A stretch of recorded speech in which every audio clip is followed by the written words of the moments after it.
2025 সালে বা আজকে হচ্ছে যেহেতু 15 তারিখ, আর মাত্র 15টা দিন পর নতুন একটা চ্যালেঞ্জের মুখোমুখি হতে পারে সৌদি প্রবাসী ভাইরা। তো চ্যালেঞ্জটা কি বা কি আসতে যাচ্ছে 2025 সালে, এটা নিয়ে আমি আজকে আলোচনা করব।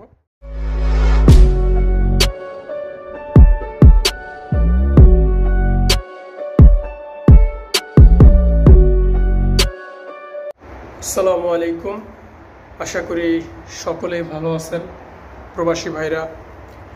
আমি আপনাদের দোয়ায় ভালো আছি এবং সুস্থ আছি। আবারও আপনাদের মাঝে নতুন একটি ভিডিও নিয়ে হাজির হলাম। বন্ধুরা, আজকের ভিডিওটা সৌদি আরব প্রবাসী ভাইদের জন্য, কারণ 2025 সালে বা আজকে হচ্ছে যেহেতু 15 তারিখ, আর মাত্র 15টা দিন পর নতুন একটা চ্যালেঞ্জের মুখোমুখি হতে পারে সৌদি প্রবাসী ভাইরা। তো চ্যালেঞ্জটা কি বা কি আসতে যাচ্ছে 2025 সালে, এটা নিয়ে আমি আজকে আলোচনা করব। ভিডিওটা ধৈর্য সহকারে যদি দেখেন তাহলে আমি মনে করি যে বুঝতে পারবেন। ওকে, তো ভিডিওটি শুরু করার আগে আপনাদের কাছে রিকোয়েস্ট, যারা এখন আমার কে ডেঞ্জার ইউটিউব চ্যানেলটি সাবস্ক্রাইব করেনি তারা এখনই করে দেন, কারণ নিত্য নতুন ভিডিও পেতে হলে চ্যানেলটি সাবস্ক্রাইব করা আপনাদের জন্য খুবই গুরুত্বপূর্ণ। এখন আর মাত্র বেশি দিন কিন্তু নাই, মাত্র 15টা দিন দূরে রয়েছি আমরা এক নতুন বছরের দেখা পেতে, হয়তো আর বেশি দিন নাই। এরই মধ্যে সৌদির গভর্নমেন্ট থেকে বা সৌদির যে কর্মস্থল আমাদের বাংলাদেশ দূতাবাস, সেখান থেকে একটা জরুরি আপডেট। তারা বলল যে সৌদিতে 2025 সালে একটা চ্যালেঞ্জের মুখোমুখি পড়তে হবে প্রবাসী বাংলাদেশিদেরকে। ঠিক আছে, প্রবাসী বাংলাদেশি ভাইদের একটা চ্যালেঞ্জের মুখোমুখি পড়তে হবে। এখন আমি দুইটা জিনিস বিবেচনা করছি, দুইটা জিনিস I am not sure, because আমি দুইটা জিনিস ধরছি। আই ডোন্ট নো, মানে এই দুইটা জিনিস হতেও পারে, মানে দুইটা বলতে কি এই দুইটার মধ্যে একটা হবে যে কোনো। আজকে আমি সত্য কথা, যেটা মানে রিয়েল ইনফরমেশন ভাই, সেটাই তুলে ধরবো এখানে। মানে আপনাদের মানে শুধু 5 মিনিট 10 মিনিট মিথ্যা কথা বলে ভিডিও, ঠিক আছে, এটা না, জাস্ট যেটা রিয়েল খবর সেটা আমি আপনাদেরকে দেব। সৌদি থেকে খবর আসছে যে চ্যালেঞ্জের মুখে পড়তে হতে পারে প্রবাসী বাংলাদেশি ভাইদেরকে এবং আরও অন্যান্য যে প্রবাসীরা আছে তাদেরকেও। বন্ধুরা, আমি ফার্স্ট আমার মানে ব্যক্তিগত মতামত থেকে যেটা আমি ভেবেছি সেটা আমি বলতেছি, যেহেতু আমি একজন প্রবাসী এবং প্রবাসী খবর আমি রাখি।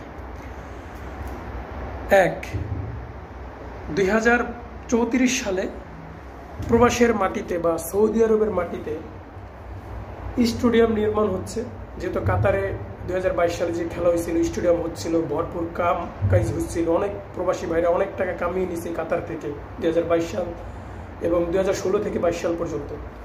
তো আমি ওই ধারণা দেওয়া বলতেছি, যেহেতু সৌদিতে স্টেডিয়াম হচ্ছে, যেহেতু হোটেল রেস্টুরেন্ট এবং বিভিন্ন নতুন যেই পর্যটকের মানে ব্যবস্থা করা দরকার বা নতুন যেই কাজকর্মগুলো ধরা দরকার, যেই প্রজেক্টগুলো, সেগুলো কিন্তু বর্তমানে সৌদিতে চলতেছে।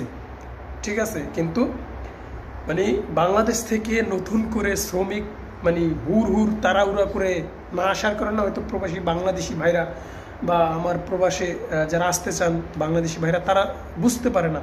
ঠিক আছে, যেমন একটা দেশে কিন্তু হুরুস্তুলি যদি হঠাৎ করে 50,000 60,000 1 লাখ লোক ঢুকে যায়, তখন কিন্তু একটা আলাপ আলোচনা হয় যে এই দেশে লোক নিচ্ছে, এই দেশে কাজ হইতেছে। কিন্তু সৌদির ব্যাপারটা খুবই অন্যরকম।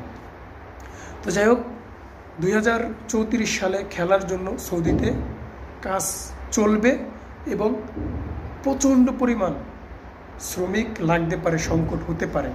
তো এটার জন্য একটা চ্যালেঞ্জের মুখে পড়তে হতে পারে প্রবাসী বাংলাদেশি ভাইদের। আর 2 নম্বর, এটা হচ্ছে আমার ব্যক্তিগত মতামত থেকে আমি বলছি, এটা নাও হতে পারে, কিন্তু এটা আমি শিওর যে এটা হতে পারে। তো দ্বিতীয়টা হচ্ছে 2 নম্বর,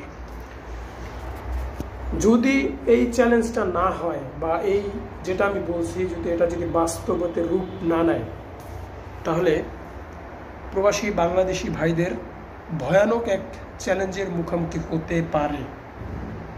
কারণ অনেক ফ্রি ভিসা অনেক ভাইরা আছে কমপ্লেন করলো যে বর্তমানে সৌদিতে কাজকর্ম নেই, অনেকে বসে আছে। এটা হচ্ছে ফ্রি ভিসা যারা আছে বা আজাদ ভিসা যেটা বলে, তারা নিজের ইচ্ছা মতো কাম কাজ করে, তাদের বেলায় কাজ নাই বর্তমানে, তারা বসে আছে রুম, ঠিক আছে। এবং নতুন নতুন অনেক ভাইরা ফ্রি ভিসা যে একটা দুর্ভাগ্যের ভিতরে পড়ছে আর কি বলতে গেলে। তো আমি এটাই বললাম, যদি এটা না হয়, আগে যেটা বলছি, যদি এটা না হয় তাহলে কঠিন এক ভয়ঙ্কর চ্যালেঞ্জের মুখে পড়তে হতে পারে প্রবাসী ভাইদের। তো বন্ধুরা, ভিডিওটা প্রায় 5.5 মিনিট কি 6 মিনিটের ভিতরে যাচ্ছে। তো আমি ভিডিওটি শেষ করতে যাচ্ছি। আমি এটা নিয়ে সামনে আরও একটি ভিডিও আপলোড করব। ওই পর্যন্ত আমার চ্যানেলটি সাবস্ক্রাইব করে আমার সাথে থাকবেন। তো আজকের মতো এখানে শেষ করতে যাচ্ছি। এই ভিডিওর পার্ট 2 নিয়ে আমি আবার হাজির হব। যেহেতু বড় ভিডিও কেউ দেখে না, এই জন্য আর ভিডিওটা সামনে নিলাম না, ঠিক আছে। তো আপনারা সাথে থাকবেন অবশ্যই। তো বন্ধুরা, ভালো থাকবেন সবাই। খুদা হাফেজ।